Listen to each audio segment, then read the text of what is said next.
Olá, boa noite. Estamos iniciando nossa penúltima live de 2020.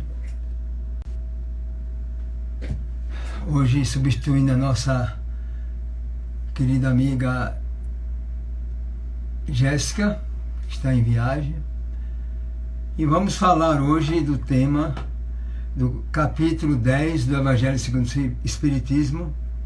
É permitido repreender os outros, notar as imperfeições de outrem, divulgar o mal dos outros.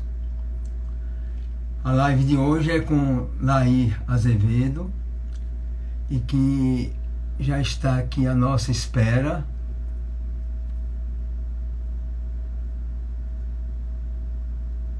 Eu vou convidá-la aqui.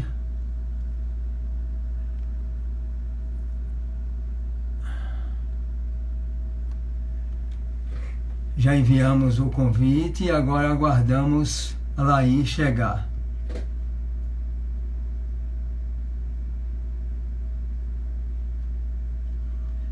Enquanto a Laís não chega,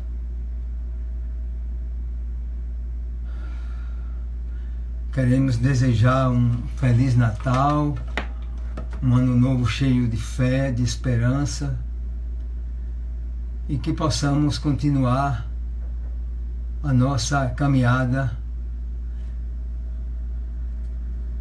para 2021.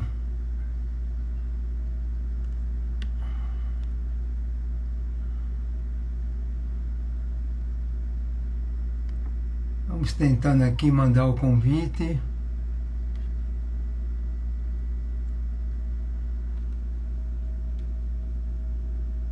Enviei novamente, Lair. Vê se você consegue visualizar.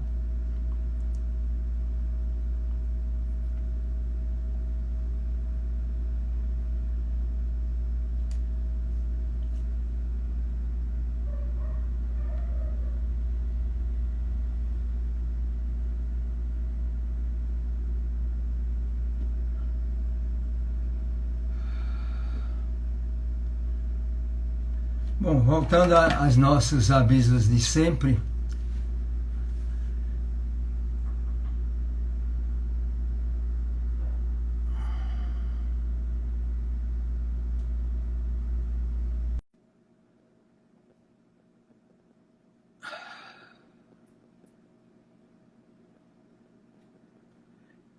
Aquilo aí está dizendo que você recusou o convite, convidar para participar,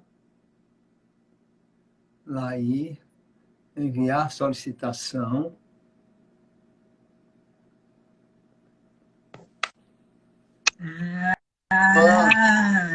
É que enfim, É que enfim, boa noite. Não. Estamos. Então, tá me enxergando? Está assim, agora ficou de lado.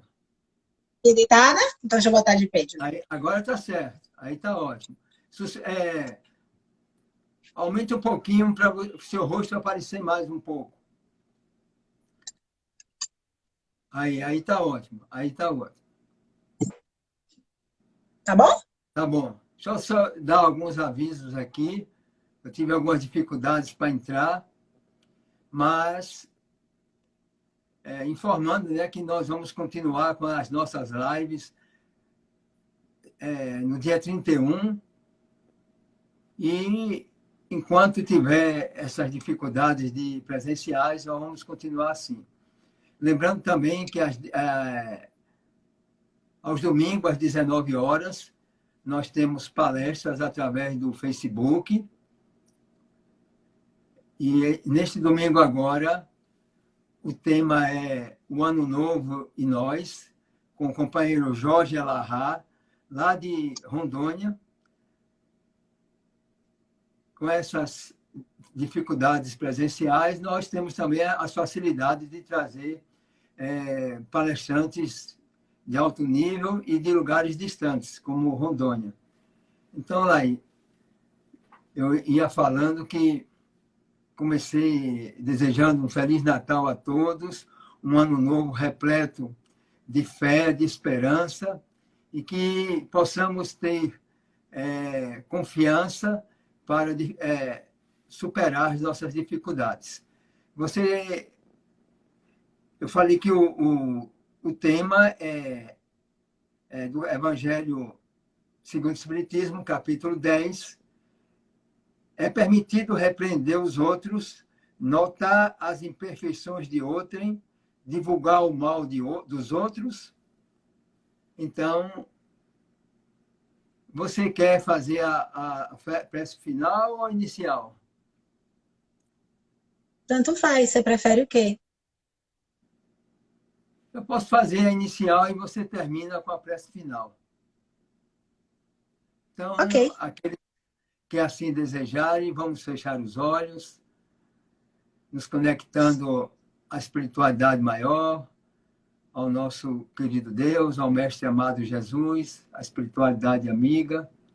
E assim, nesse dia de hoje, onde comemoramos o nascimento do Mestre Jesus, que possamos transformar esse dia em todos os dias das nossas vidas, que possamos apresentar Jesus a todos aqueles que necessitam e que não só nesse dia nos lembremos do seu nascimento.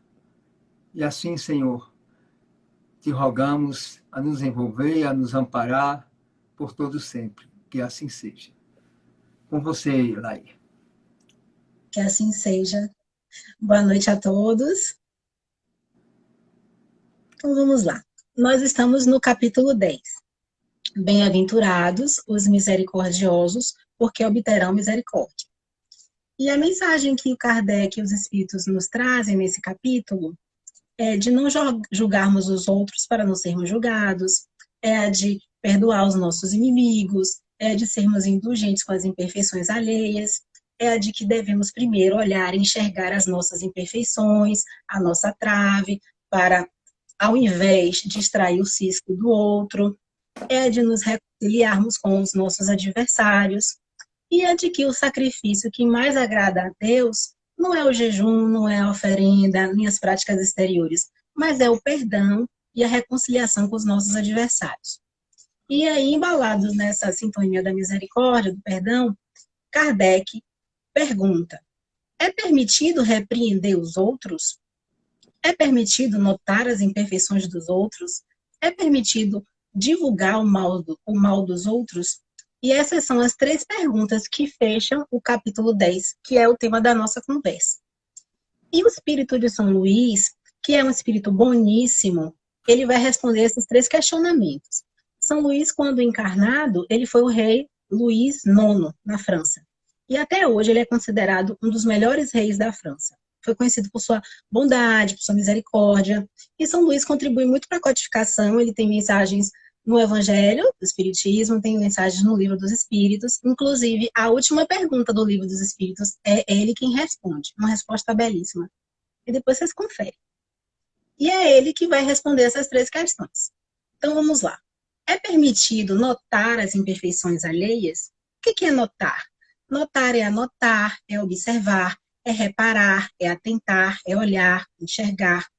Nós podemos enxergar o mal? Podemos observar as imperfeições alheias? Todos somos imperfeitos. E o que nós mais fazemos é enxergar as imperfeições alheias. E fazemos isso o tempo todo. Na verdade, nós somos especialistas em identificar o erro dos outros, não é? E podemos. O Espírito de São Luís explica o seguinte: tudo vai depender da intenção, da finalidade. Segundo o Espírito de São Luís, enxergar o mal faz parte do progresso. Só ver o bem seria viver numa ilusão. Faz parte do progresso enxergar o mal porque nós podemos aprender com os erros, com as imperfeições dos outros. Então, nós temos que perguntar, qual que é a finalidade? Por que nós estamos observando as imperfeições alheias? Qual a finalidade disso? Se a finalidade for educativa, se é para aprendermos com o exemplo que os outros nos dão, tudo ok, não tem problema. Mas, se a finalidade é deleitar-se a si mesmo, é se sentir bem, é ficar contente em constatar que existe alguém errando, sendo supostamente considerado inferior a nós, isso é maldade, isso é falta de caridade. Também, se a finalidade for desacreditar a pessoa perante a opinião pública, isso também é maldade, é falta de indulgência. Então, a finalidade de notar as imperfeições alheias deve ser sempre educativa, voltada para o nosso aperfeiçoamento moral, para poder aprendermos com os exemplos que os outros nos dão. Então, é permitido, sim, notar as imperfeições alheias, desde que seja para o nosso aperfeiçoamento moral. Que não seja para nos deleitar, nem para desacreditar o próximo. Para crescermos e aprendermos a não repetir esses mesmos erros. E Kardec, na pergunta 903, ele pergunta aos espíritos: incorre em culpa o homem por estudar os defeitos alheios? E os espíritos respondem: incorrerá em grande culpa se o fizer para criticar e divulgar, porque será faltar com caridade. Incorrerá em grande culpa se o fizer para criticar e divulgar, porque será faltar com caridade. Se o fizer para daí tirar proveito, para evitá-los, tal estudo poderá ser de alguma utilidade. Portanto, tudo vai depender da finalidade. Se a finalidade for educativa, não há problema, porque os outros sempre são exemplos do que nós devemos ser, ou do que não devemos ser, ou então do que devemos fazer, ou do que não devemos fazer. Finalidades que não visem ao progresso, ao aperfeiçoamento, é pura maldade. Segunda pergunta: é permitido repreender o próximo? O que é repreender? Repreender é admoestar, é corrigir, é advertir, é alertar. Antes, nós falamos de notar. Notar é você com você mesmo, com seus pensamentos, com suas ideias. Repreender é diferente. Repreender é você interagindo com a pessoa que erra. Epa, que grosseria é essa? Você está errado. Você não é melhor do que ninguém. Nunca mais faça isso de novo. São exemplos de repreensões. Bom, se todos nós somos imperfeitos, nós podemos repreender o próximo? E São Luís nos responde: se cada um de nós deve trabalhar para o progresso de todos, sim, podemos repreender, desde que com a finalidade útil, que é voltada para o aperfeiçoamento do próximo, com moderação, e desde que não mereçamos a mesma censura. Ou seja, antes de censurarmos os outros, devemos dirigir a censura contra nós mesmos. Devemos perguntar se nós não temos esse mesmo defeito, essa mesma imperfeição, se não praticamos a mesma coisa. Então, são 3 requisitos: a finalidade útil, a moderação e a autoridade moral. E quem é que nós conhecemos que mais repreendia? Quem? Eu vou dar uma dica: faz aniversário amanhã. Jesus. A vida de Jesus foi repreender, foi ensinar de forma serena, calma, na maioria das vezes. Mas ele sempre estava ensinando, alertando, advertindo o caminho para a gente chegar até o Pai. Jéssica, que não estava aqui, né, mas eu pensei que ela estaria, e aí pensei em fazer essa lembrança. Vou continuar. Lembrando da live de Jéssica, ela trouxe a passagem da mulher adúltera. E nessa passagem, Jesus fez 2 repreensões. Vamos rememorar. Nos conta Humberto Campos, no livro Boa Nova, psicografado por Chico Xavier, que Jesus havia acabado de fazer uma de suas pregações na praça pública, quando viu uma multidão em alvoroço, pessoas gritando, uma confusão, pessoas muito exaltadas, e uma mulher de cabelos desgrenhados vindo em direção dele, com aquele olhar pedindo socorro. Todos se aproximaram de Jesus e uma das pessoas da multidão virou para Jesus e perguntou assim: esta mulher foi pega em flagrante adultério. A lei de Moisés determina o apedrejamento. Tu, pois, o que dizes? Jesus, que estava lá fazendo círculos na areia, olhando para o chão, olhou para cima, virou e disse assim: aquele que estiver sem pecado, atire a primeira pedra. De repente, todos se calaram, as pessoas foram saindo uma a uma, aos poucos.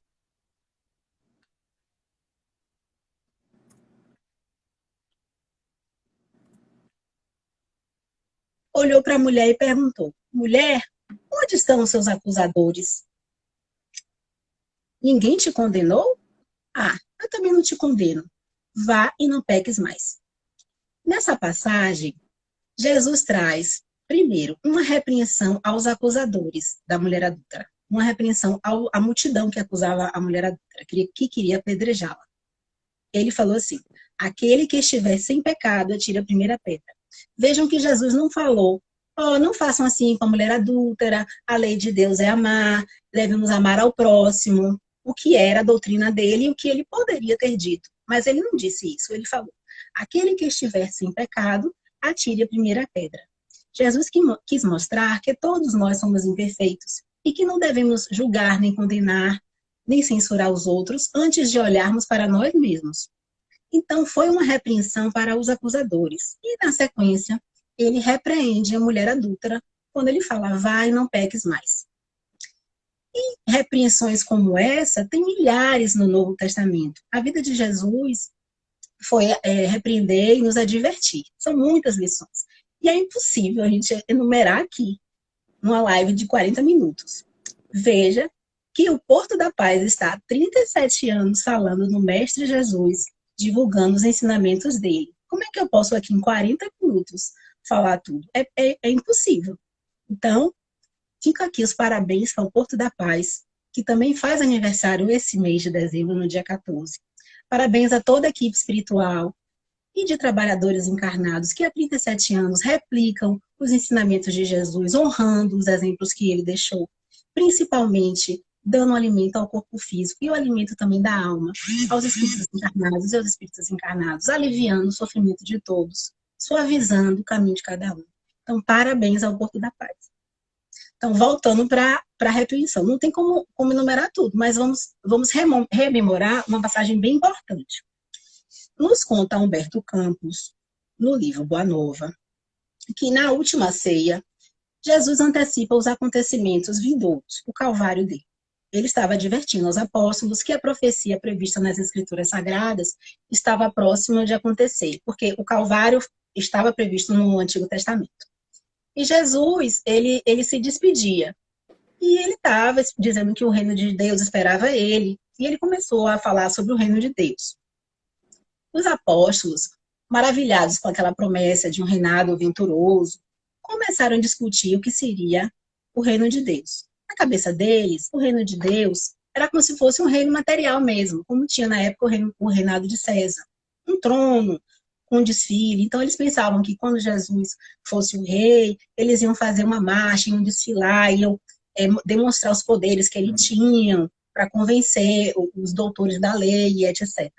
Então, eles ficavam falando: eu sou o maior de todos porque vou fazer isso, eu sou o maior de todos porque vou fazer aquilo. E só no eu sou maior e eu sou maior. Jesus observou, não disse nada. De repente, Jesus se levantou, tirou a túnica, vestiu uma toalha em torno dos rins, pegou um vaso de água perfumada, ajoelhou-se e começou a lavar os pés dos discípulos, exatamente como os escravos faziam à época, em um gesto de completa humildade. E aí ele disse assim: vós me chamais mestre e senhor, e dizeis bem, porque eu o sou. Se eu, senhor e mestre, lavo os pés, deveis igualmente lavar os pés uns dos outros no caminho da vida, porque no reino do bem e da verdade, o maior será sempre aquele que se fez sinceramente o menor de todos. Vejam como Jesus repreendeu os apóstolos. Ele observou aquela conversa que eles estavam tendo do maior de todos, do maior de todos. Ele viu que os apóstolos estavam dominados pelo orgulho, se achando superiores, dividindo o reino dos céus como eles achavam que o reino dos céus era. E Jesus não falou nada. Ele silenciou e respondeu à pergunta: quem é o maior de todos? Dando um exemplo de que o maior, na verdade, é aquele que se faz pequeno e humilde, aquele que serve como um escravo. Ele se vestiu de escravo e deu a resposta dessa forma. Nossa, os apóstolos não entenderam nada. Olha, como é que Jesus, que é o Senhor, que é o Rei, como é que ele vai lavar os pés dos discípulos? Eles não entendiam. E Simão Pedro disse logo assim: nunca me lavarás os pés, mestre. Meus companheiros estão sendo ingratos ao permitirem que o Senhor lave os pés deles, como fosseis um escravo vulgar. Notem que Simão Pedro estava tentando mostrar que era superior aos apóstolos, demonstrando que era mais fiel, que era mais companheiro. E Jesus repreende Simão Pedro. Ele fala assim: Simão, não queira ser melhor que seus irmãos de apostolado em nenhuma circunstância da vida. Em verdade vos digo que sem o meu auxílio não participarás com meu espírito das alegrias supremas da redenção. Jesus repreende Simão, ressaltando de novo a importância da humildade e que ele deve seguir os ensinamentos de Jesus para chegar até o Pai. E Jesus retoma aquela conversa, que ele estava falando do que ia acontecer, do Calvário. E ele fala novamente do Calvário, fala que será preso, do seu sacrifício, que um amigo ia trair ele, que seriam cumpridas as escrituras, que é chegada a hora dele ir. E ele reitera o mandamento de amar-vos uns aos outros e pede, como um dos últimos ensinamentos, que os discípulos fossem vistos pela humanidade, conhecidos pelo mundo, não por sua superioridade, pelo poder de cura, nada disso, mas sim pelo amor ao próximo, pela humildade e pela disposição ao próprio sacrifício. Jesus estava se despedindo, deixando os últimos ensinamentos. E Pedro não acreditava em nada, Simão Pedro. Então ele pergunta assim: Mestre, para onde vai? Não posso ir com o Senhor? E tentando mais uma vez mostrar-se superior, extremamente fiel e dedicado a Jesus, mais do que os outros apóstolos. E aí Pedro insiste e pergunta assim: não posso segui-lo? Duvida da minha coragem? Posso dar-te a minha própria vida. Jesus sorriu e respondeu: Pedro, a tua inquietação se faz credora de novos ensinamentos. A experiência te ensinará melhores conclusões, porque em verdade te afirmo que esta noite o galo não cantará sem que me tenhas negado por 3 vezes. E, na sequência, um pouco depois, chegaram os servos do sumo sacerdote de Caifás para prender Jesus. E Pedro, incontinente, ele desembainha a espada e decepa a orelha de Malco, o guarda do sumo sacerdote que estava prendendo Jesus. Jesus toca no guarda, coloca a orelha no lugar, cura o guarda, vira para Pedro e diz assim: retorna a tua espada para o lugar dela, pois todos os que tomam a espada morrem pela espada. Olha a outra lição que Jesus deu. Quem com ferro fere, com ferro.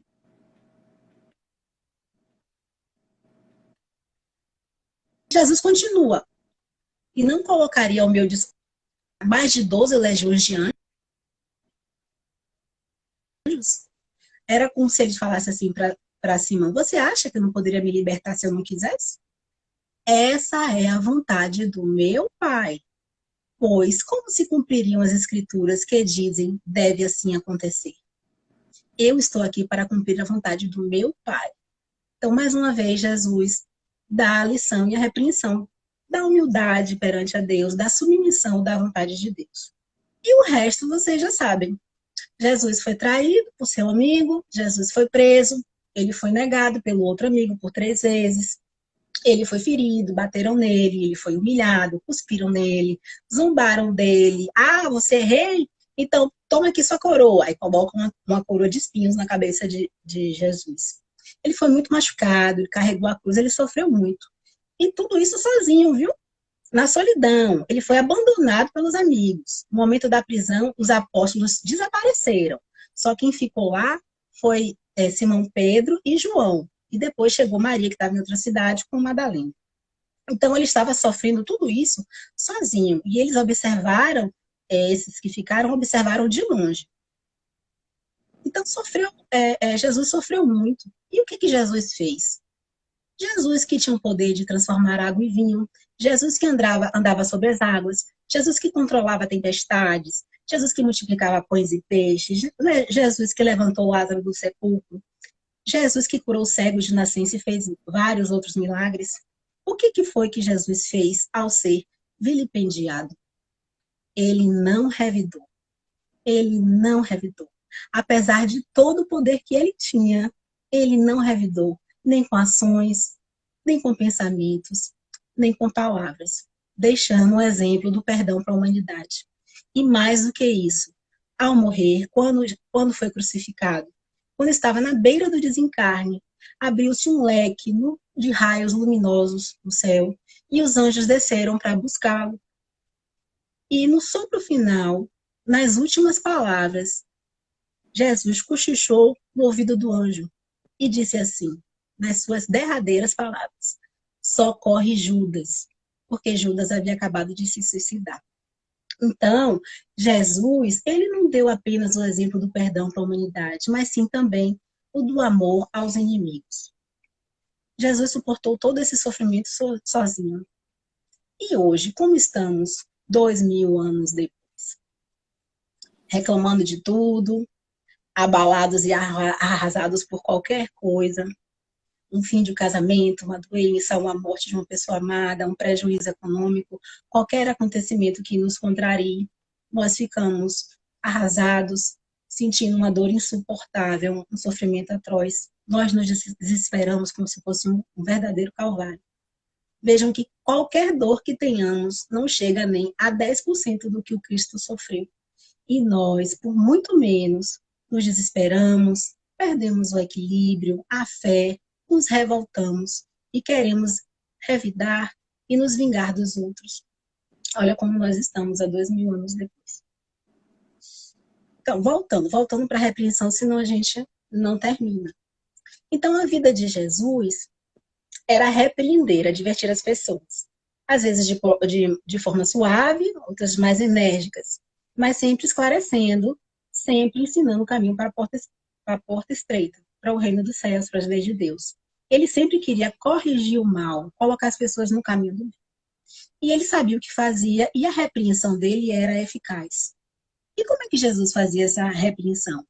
Com brandura, né, serenidade, moderação. E Jesus tinha também autoridade moral. Ele falava e era ouvido. Não apenas por causa do magnetismo, mas porque ele podia falar, porque não eram palavras vazias, eram palavras que convergiam com a conduta dele. Havia coerência com o que ele falava e com o que ele fazia. Jesus dava o exemplo, então Jesus tinha autoridade moral. Então nós vemos os 3 requisitos: finalidade educativa, do progresso moral, a moderação e a autoridade moral. E nós podemos repreender? Podemos, mas não é de qualquer jeito. Veja, além da finalidade útil, visando o progresso, que nós não podemos repreender para humilhar e nem para rebaixar as pessoas, mas sempre visando o aperfeiçoamento moral, além da finalidade útil, tem que haver moderação. Veja que repreender através de gritos, de discussões, de rispidez, não vai adiantar. A mensagem não vai chegar, não vai penetrar na mente da pessoa, porque a pessoa vai enxergar a repreensão como uma agressão. E, consequentemente, ou ela vai se defender ou vai revidar, vai discutir, vai ter uma briga. Então, é preciso haver moderação. E para repreender também, como vimos, é preciso ter autoridade moral. Precisamos olhar para nós mesmos e verificar se nós não somos merecedores da censura. Será que estamos fazendo a mesma coisa que estamos repreendendo no próximo? Não tem como. Se eu fumo, eu não tenho como exigir que a pessoa não fume, por exemplo. Então, é necessário ter autoridade moral. Por isso, São Luís nos esclareceu o seguinte: para repreender é necessário moderação, né, a brandura, que tem a finalidade útil, voltada para o progresso, não pode ser para denegrir, para humilhar, e que tenhamos autoridade moral. Mas tem uma observação muito importante. Em se tratando daqueles que estão sob a nossa tutela, nós temos o dever de repreender. A repreensão é um dever para aqueles cuja tutela nos é confiada. Os pais biológicos, os pais do coração, os tios, enfim, aqueles que têm o dever de educar, eles têm o dever de repreender, o dever de corrigir o mal, as imperfeições dos tutelados. Se falharem, também serão responsáveis junto com os filhos tutelados e sofrerão junto com eles. E a literatura espírita exemplifica. Manuel Filomeno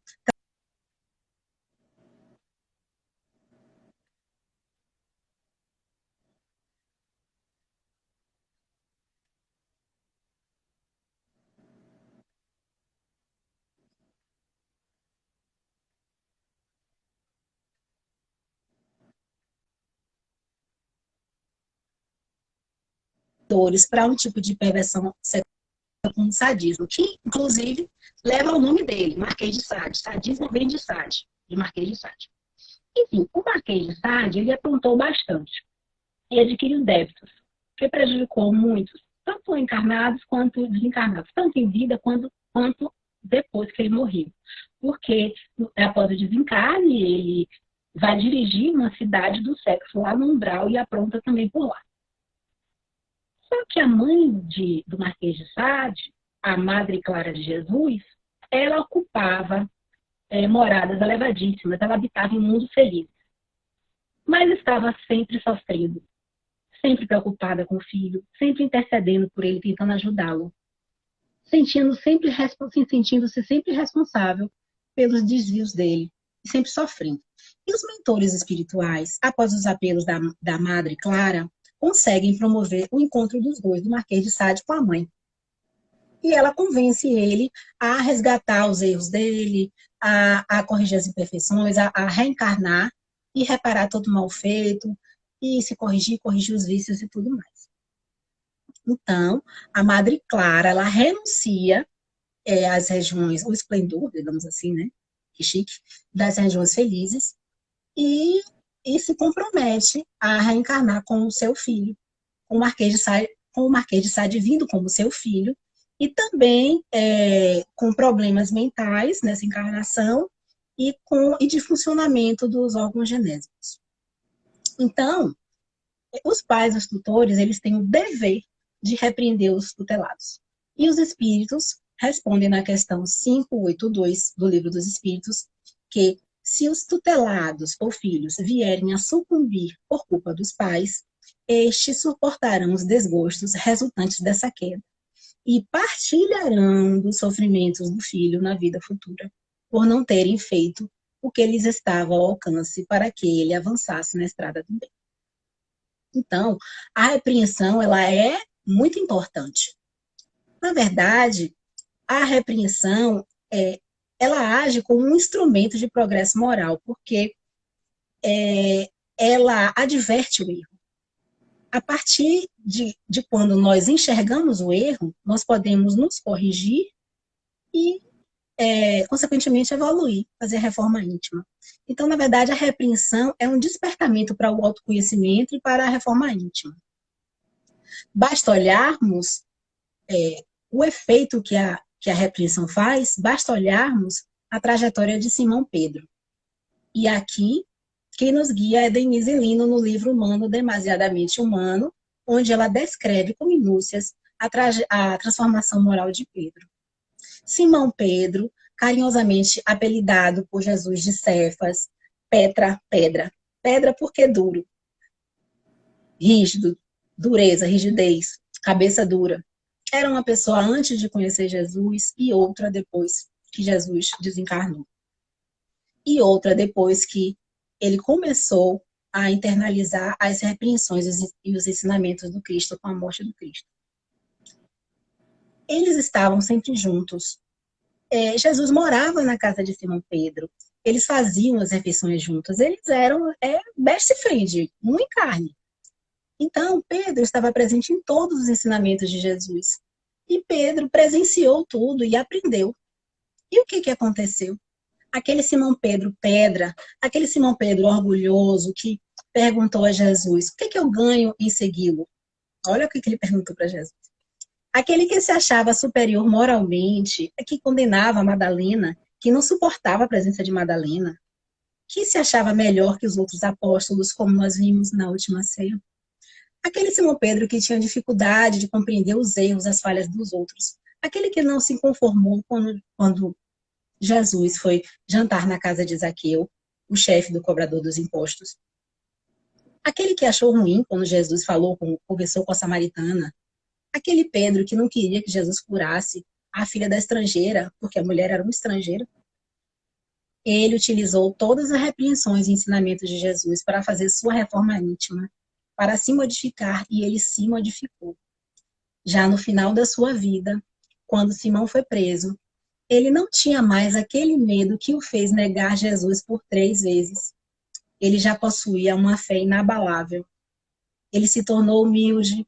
Quando foi preso, ele pediu para ser crucificado de cabeça para baixo, porque dizia que não estava à altura de Jesus.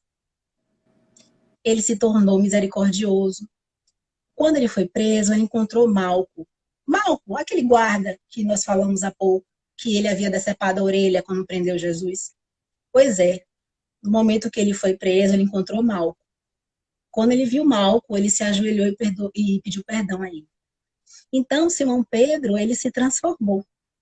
Claro que essa transformação moral é mérito de Pedro, mas ela tem origem nas repreensões de Jesus e nos ensinamentos dele. Então, a repreensão, desde que com a finalidade educativa, ela é uma alavanca para o progresso moral, ela age como um instrumento para o aperfeiçoamento moral. Bem, nós vimos que Jesus repreendia com doçura, com brandura, nessas passagens. Mas lá aí, não foi você mesma, numa live aí, que disse que Jesus chamou os fariseus de hipócritas e os escribas de hipócritas? Cadê a brandura? Não estaria aí Jesus sendo enérgico, exaltado? Sim, Jesus era enérgico com os fariseus. Em muitas passagens ele falava alto, ele se exaltava, ele chamava ele de hipócritas. Ai de vós, escribas e fariseus hipócritas, vós que se assemelhais a sepulcros caiados por fora, mas por dentro estão cheios de ossos mortos e toda impureza. Sepulcros caiados, pintadinhos de branco por fora, mas por dentro cheio de podridão. Cegos, ele falava, é assim que ele se dirigia aos fariseus e aos escribas. Jesus usava o verbo enérgico com os fariseus, porque era como se ele quisesse alertar, gritar, chamar a atenção deles, é como se ele quisesse dar uma sacudida, para que eles caíssem em si. Porque a quem mais será dado, muito será cobrado. Eles tinham todo o conhecimento das leis divinas e estavam desvirtuando-as. E Jesus sabia que quando eles caíssem em si, eles iam sofrer muito, porque a consciência deles ia doer mais, eles iam não ter mais remorso, iam ter mais culpa. Porque, como sabemos, a dor é proporcional ao conhecimento, o sofrimento é proporcional ao conhecimento. E muito se exigirá daquele que muito recebeu. Então, é como se Jesus estivesse acordando, quisesse acordar. Então, por isso que ele se exaltava. Era por isso que Jesus repreendia os fariseus de forma bem enérgica. Mas não era só por isso, não. Era também porque o mal que os fariseus faziam, aquelas interpretações equivocadas que eles repassavam para o povo judeu, manipulando e distorcendo as leis de Deus, aquelas exigências descabidas que eles faziam e que eles mesmos não cumpriam, a hipocrisia, tudo isso era um falso também a todo o povo judaico. E como nesse caso o mal ultrapassava os próprios fariseus, atingindo o povo judeu, Jesus desmascarava a hipocrisia e divulgava o mal, divulgava mesmo aos quatro ventos, gritando para todo mundo ouvir. Ele levava ao público, ele denunciava Jesus. Então, com os fariseus, Jesus não apenas repreendia, mas também divulgava o mal deles. Nesse caso, havia utilidade em revelar o mal dos fariseus, porque era como se Jesus detesse, obstasse o mal que eles faziam. E Jesus sabia o que fazia. Ele tinha autoridade e ele sabia o que fazia. Mas e nós? Nós podemos divulgar o mal dos outros? É permitido divulgar o mal? O que é divulgar? Divulgar é revelar, é tornar público, é denunciar, é propagar, é mostrar para os outros. É aquele verdadeiro apontar, né? Nós falamos de notar. Notar é você, com suas ideias, com seus pensamentos. Se apreender é você interagindo com a pessoa. Divulgar é você interagindo com o público, com terceiros, com outras pessoas. Será que nós podemos divulgar o mal que os outros praticam, as coisas erradas, os crimes? O espírito de São Luís nos adverte que divulgar, revelar o mal de outra pessoa é delicado. E é sempre bom agir com caridade, com parcimônia. Mais uma vez, deve ter a finalidade educativa e útil. Temos que perguntar, para que vamos divulgar o mal? Por que vamos divulgar? Para expor a pessoa? Para ridicularizá-la? Para divertir outras? Então, nós temos que perguntar assim, primeiro, o mal que nós vamos divulgar, ele atinge apenas a pessoa que pratica o mal ou ele também atinge terceiros? Se o mal prejudica apenas a própria pessoa, não há utilidade em se revelar o mal, a imperfeição dele, porque só prejudica ela mesma. Mas, se o mal...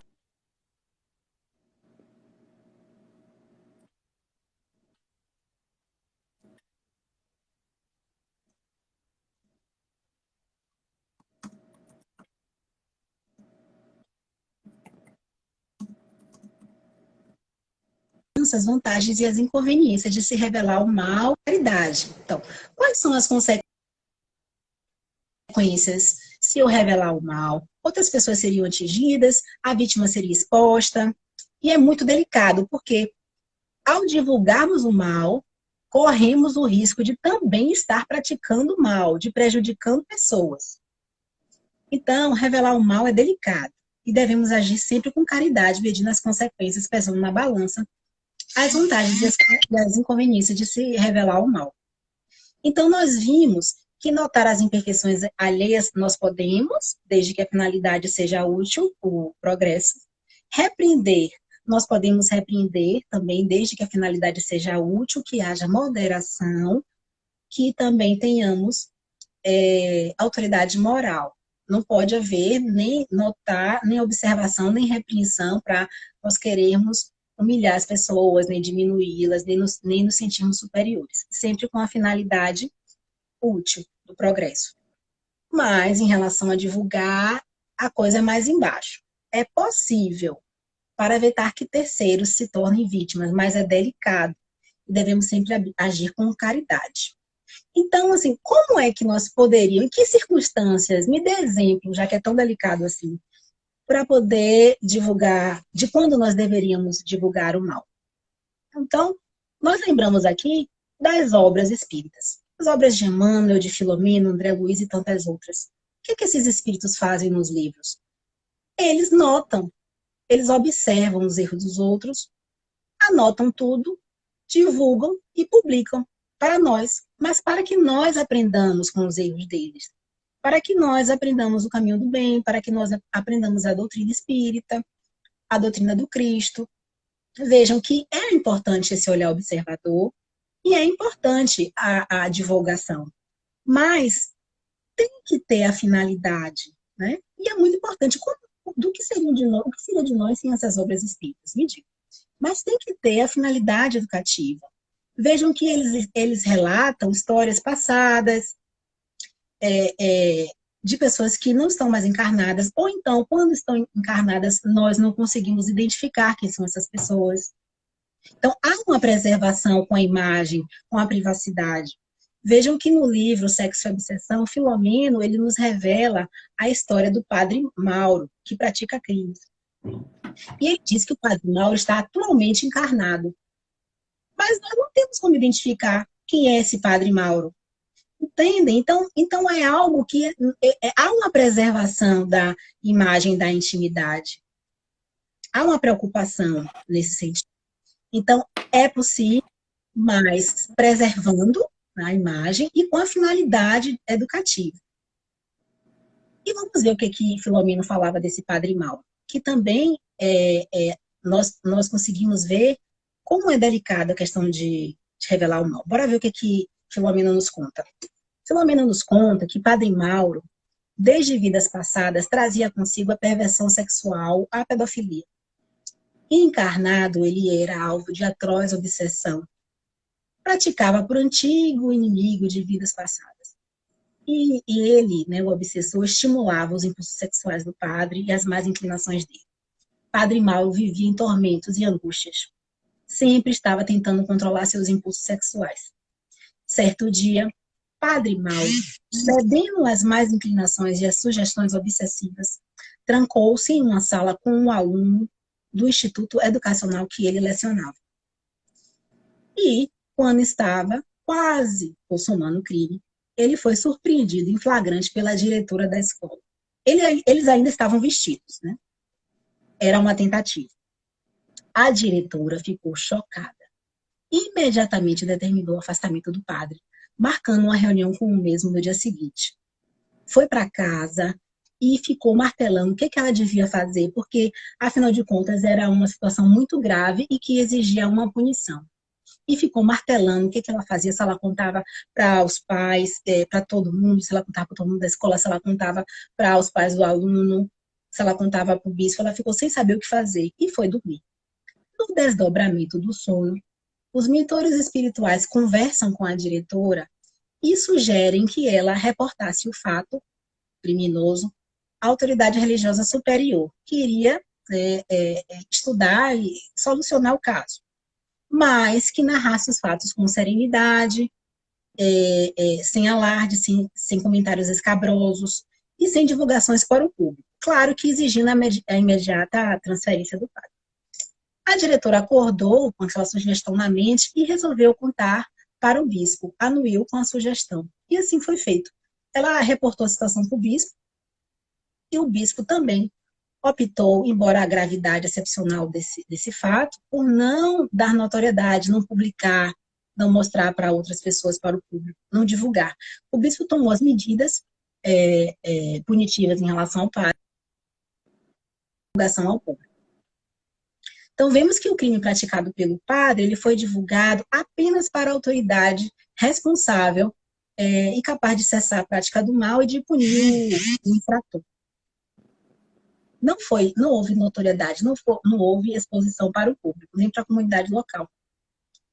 Vejam que, às vezes, divulgar o mal pode ser também fazer parte do mal.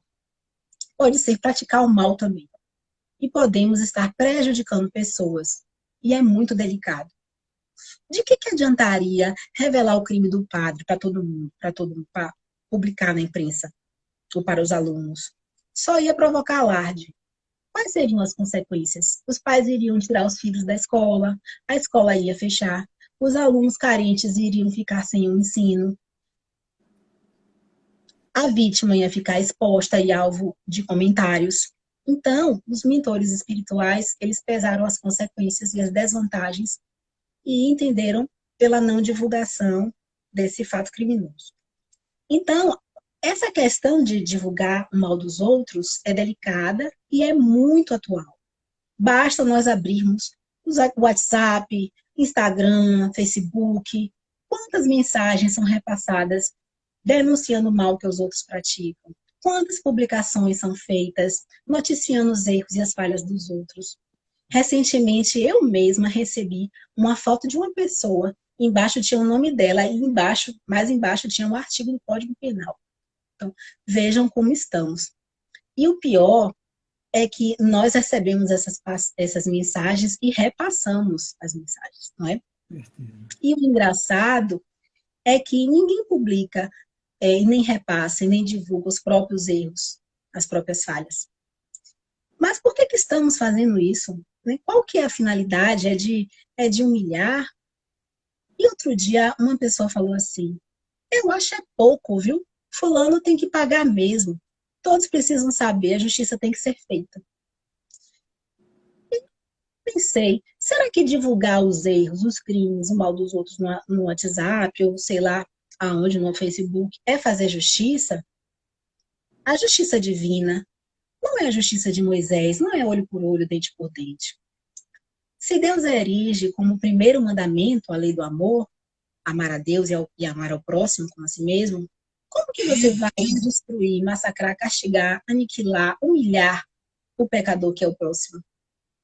Então, a lei de justiça, na justiça divina, não é a lei de justiça e ponto. É a lei de justiça, amor e caridade. Na justiça divina, a justiça não caminha sozinha, ela caminha acompanhada do amor e da caridade. Por isso, a punição divina ao pecado mortal nunca se faz de maneira destrutiva ao pecador, mas de forma que o edifique, convidando a reparar os danos perpetrados. Isso porque o mal é passageiro, nós, se caminharmos no mal, é transitório, não vai ser para sempre. E o mal e o pecado é uma parte de nós, não é tudo. Dentro de cada um há uma centelha divina, um germe, que irá florescer e brilhar um dia. Então, a justiça divina, ela não quer destruir o pecador, ela não quer puni-lo, ela não quer humilhá-lo, ela quer a transformação dele, ela quer que ele volte para o caminho do bem. Deus quer transformar o mal em bem. Pelo mesmo motivo, o médico, diante do paciente que tem um tumor cerebral, ele não vai lá e mata o paciente porque o paciente tem um tumor. Se chegar na emergência, e se ele estiver na emergência, se chegar um paciente com um tumor, ele não vai matar o paciente. O que ele vai fazer? Ele vai fazer uma cirurgia para remover o tumor do paciente.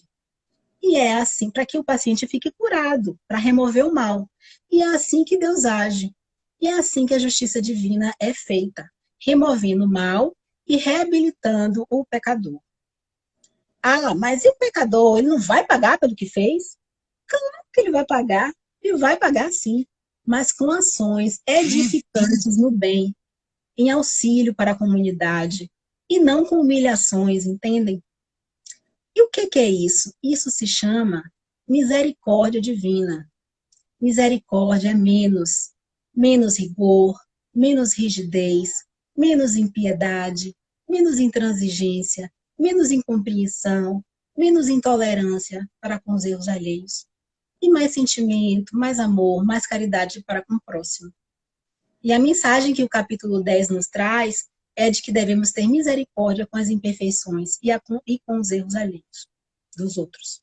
Então, é permitido notar as imperfeições alheias? É permitido repreender os outros? É permitido divulgar o mal dos outros? Sim, desde que com misericórdia. Bem-aventurados os misericordiosos, porque obterão misericórdia.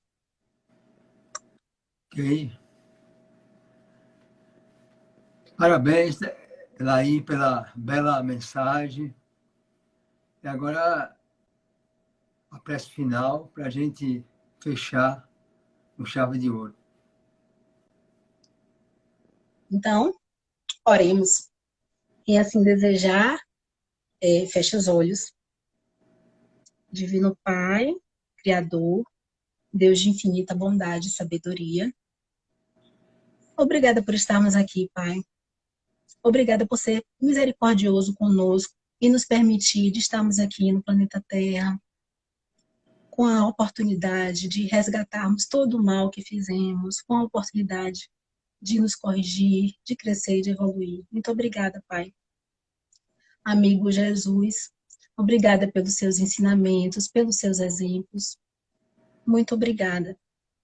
Que os seus mensageiros possam nos intuir, nos inspirar, nos auxiliar na prática de todos os seus ensinamentos, principalmente no perdão, na reconciliação com os adversários, no amor aos inimigos.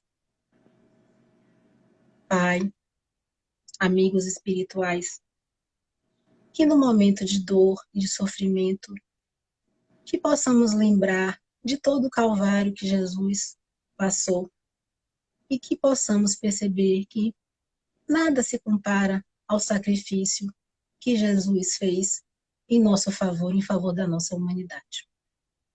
Obrigada. E, seguindo o exemplo do nosso querido amigo Jesus, fazei com que eu procure mais consolar do que ser consolado, compreender que ser compreendido, amar que ser amado, pois é dando que se recebe, é perdoando que se é perdoado, e é morrendo que se vive para a vida eterna. Que assim seja. Que assim seja. Obrigado mais uma vez, parabéns pela mensagem. Um Feliz Natal a todos e até domingo, às 19 horas, através do Facebook. Feliz Natal, gente. Feliz Natal. Muito amor a todos. Tá bom. Tchau. Até outra oportunidade. Um beijo.